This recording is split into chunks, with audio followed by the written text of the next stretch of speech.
I am just full of energy today. I mean, I am so ready for this. Let's go.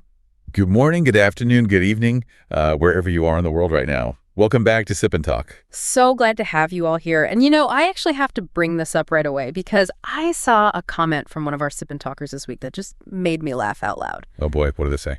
Well, they were playfully complaining that tuning into Sip&Talk without, a finance or geopolitical background is kind of like trying to decipher an alien language. They actually called our show a brain gym. A brain gym. Okay, I actually love that. I mean, we don't charge a monthly membership fee, right? Yeah. And we definitely don't have personal trainers yelling in your ear to, do one more rep, but we do provide some pretty high purity core insights. Exactly. We're definitely not serving up information fast food here. If you want to digest the complex realities of the world, your brain cells are just going to have to go through a high intensity Pilates workout. That is such a good way to put it. It's like a mental plank. Yeah. And honestly, it is so true because the world is incredibly complicated right now. It really is. So my friends, buckle your seatbelts and maybe add some extra weight to your barbells because today is definitely a heavy lift. Yeah, we are not holding back today. Not at all, because I want to start with a truly terrifying visual. If you've looked at the recent global reports, there is this dash cam footage coming out of Taiwan. Oh, the traffic footage. Yeah, I saw that. Right. You have drivers who are just parked at a green light and suddenly their bodies start violently twitching. They are just completely bending backward over their steering wheels, losing total bodily control. It is so incredibly hard to watch. It's awful. And then inevitably their foot slips off the brake and slams onto the gas, causing these horrific fatal crashes into pedestrians. This is the zombie vape crisis, specifically fueled by a chemical called etomidate. And it caused drug-driving cases in Taiwan to spike 200-fold in just 4 years. Which is just a staggering statistic, 200-fold. And, looking at those videos, it immediately connects to the American fentanyl plague. Yes, exactly. I mean, if you walk down the streets of Philadelphia or San Francisco, you see that exact same physical reaction. What is happening in Taiwan is basically the Asian mirror image of America's crisis. That is spot on. So our mission today for this episode of Sip and Talk is to trace these synthetic nightmares. We want to go from the local streets all the way back to the global chemical supply chain. Right. We really need to unpack the geopolitical blame game here, but importantly, without taking sides. Absolutely. And then we'll examine the ultimate existential paradox of, human self-destruction. Which is a huge topic. It's massive. Yeah. So to understand how these drugs end up in local neighborhoods, we have to look at the genesis of the ingredients. Right, like where is it all actually coming from in the first place? Exactly. And the latest intelligence assessments point directly to a massive geopolitical controversy. Yeah, there are a lot of really loud criticisms right now from Western think tanks claiming that the origin of both fentanyl and etomidate precursors is China. Right, and some critics are calling this a reverse opium war, which is a very heavily loaded term. Very loaded, yeah. They are framing it as an intentional, asymmetric warfare tactic designed to just poison and destabilize democratic societies from the inside out. Right, but we have to look at this objectively. Is this really a cartoonish villain sitting in a room pressing a poison the world button? Or is this just, the dark side of a massive globalized supply chain? That's the perfect question, because when I read through the latest data, it doesn't look like a coordinated state-sponsored military operation. It seems like Mexican cartels are treating the world's largest chemical manufacturer like a chemical Amazon or Taobao. That is a highly accurate analogy. If we just break down the objective facts without taking a political side, China is the undisputed king of global chemical production. Undisputed, yeah. The sheer scale is wild. We are talking about over 100,000 legal, actively operating companies. And the issue here stems from what analysts call objective institutional facilitation. What does that actually mean in practice? How does that work? Well, for a long time, there was a macroeconomic policy where the government provided up to a 13% export tax rebate on chemicals. Wow, a 13% rebate just for exporting. Right, to stimulate the economy. But here's the catch. Because these dual-use precursors have completely legitimate medical or industrial purposes, the state was essentially subsidizing the exact supply chain that cartels were exploiting to lower their own costs. Let's ground that with an example because etomidate, the chemical causing this zombie vape crisis, isn't inherently an illegal street narcotic, right? Not at all. Etomidate is a short-acting intravenous anesthetic. It's used legally in hospitals all over the world every single day. Okay, wait, let me stop you there because the implications of that are staggering. If you go into the emergency room and need an emergency intubation, they use this. Exactly.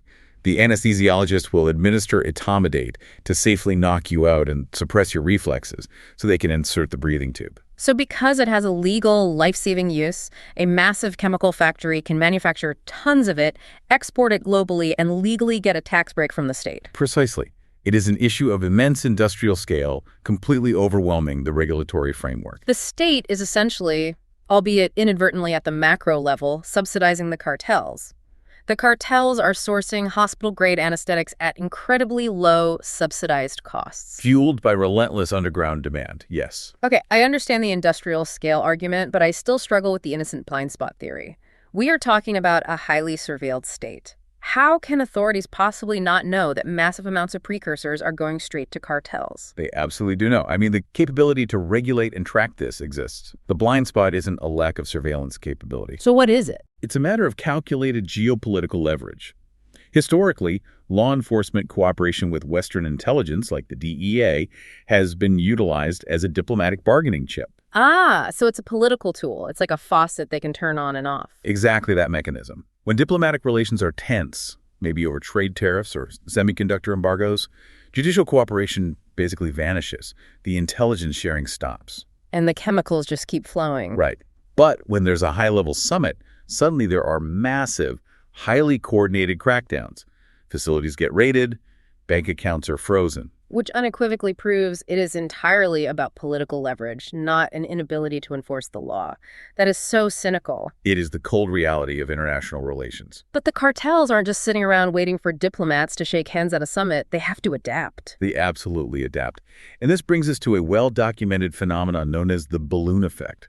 Right, because when crackdowns do happen, like we saw in 2019, the major crime syndicates don't just close up shop. They operate with the agility of Fortune 500 companies. Organizations like the Sinaloa Cartel or the CJNG, they just shift their purchasing to the path of least resistance. And according to the reports, they shifted that supply chain directly to India. Yes. India is widely recognized as the world's pharmacy. It has a massive chemical manufacturing infrastructure. So when the heat turned up in one place, they just flew to Mumbai and New Delhi. Exactly. India is now the second largest global source of these precursor chemicals. The cartels just took their blueprint and applied it to a new market. Which completely punctures that reverse opium war narrative. It proves this is not a single country's evil plot to destroy Western democracy. Right. If it were, the supply would have dried up. Instead, they just moved to the next available chemical, Amazon. It proves the crisis is really driven by relentless, cutthroat capitalist demand and regulatory loopholes across all global chemical hubs. It's a profound structural vulnerability in globalized free trade. Okay, so we've traced the massive industrial supply chain.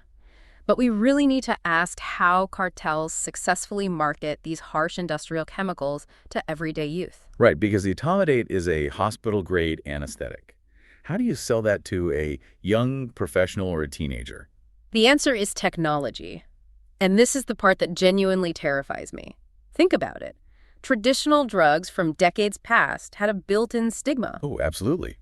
There were foul smells, dirty needles, sketchy back alleys. It looked dangerous, and it felt dangerous. But the cartels observed modern tech culture.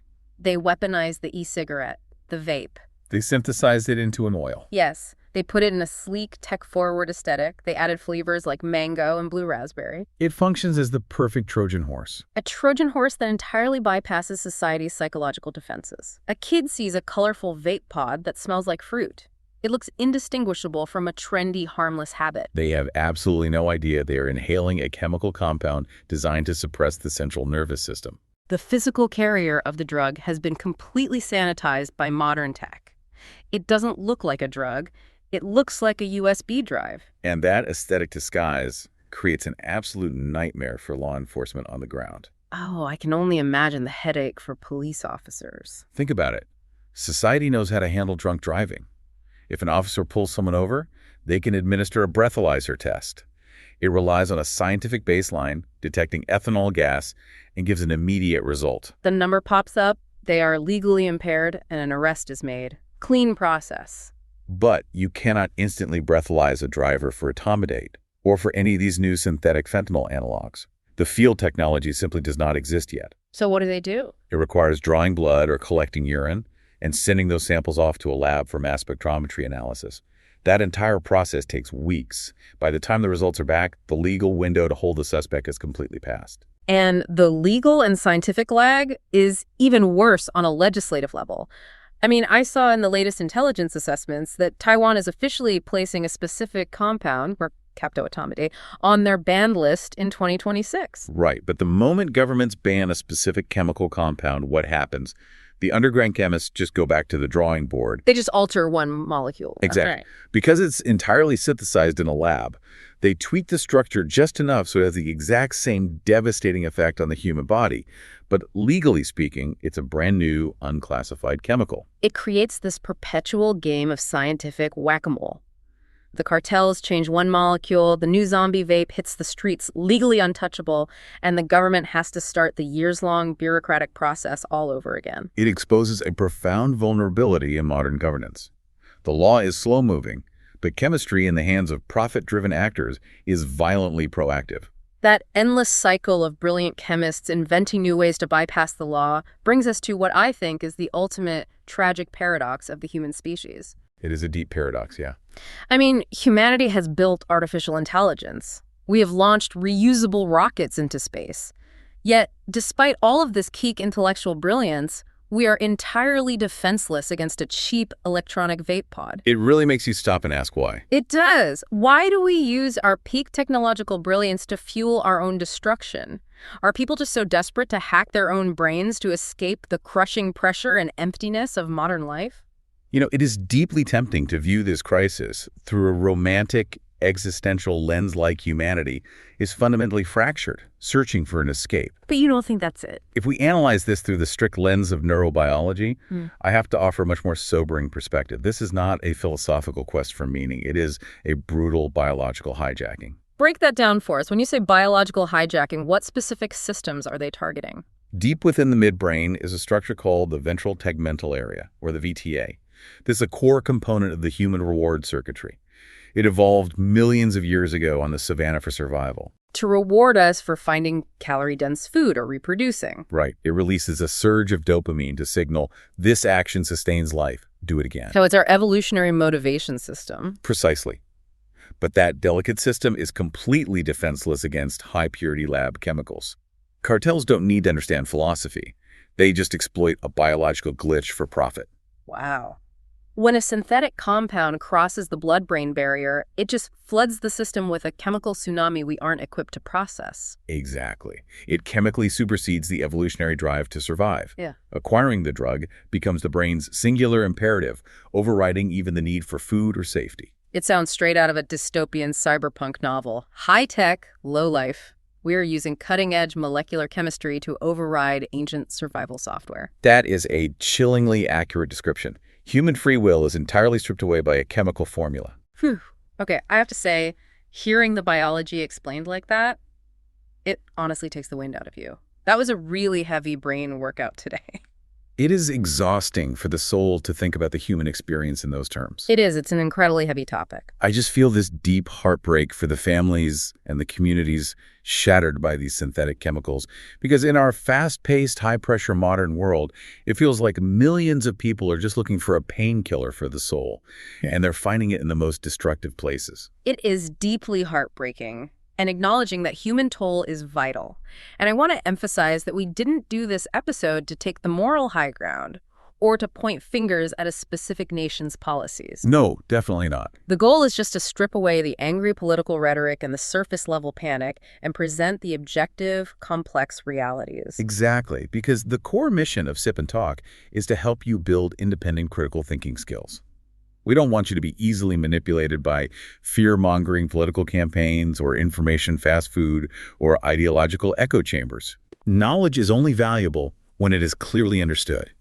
Asking the difficult structural questions is the first step toward a solution. Well said. And on that note, I am officially ending today's workout. We would love to hear how this topic sat with you. I invite all of you to comment or email us with your thoughts or your requests for future topics. Yes, please do reach out. We read everything you send.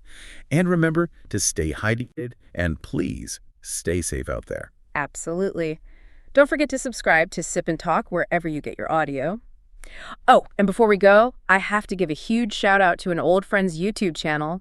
Mickey has a channel called Mickey to Life. Oh my gosh, yes. Everyone needs to watch it. You have to check out his latest vlog about his adventures using dating apps. I was dying laughing. It is absolutely hilarious, so go give Mickey to Life a watch. It really is so funny. Definitely check it out.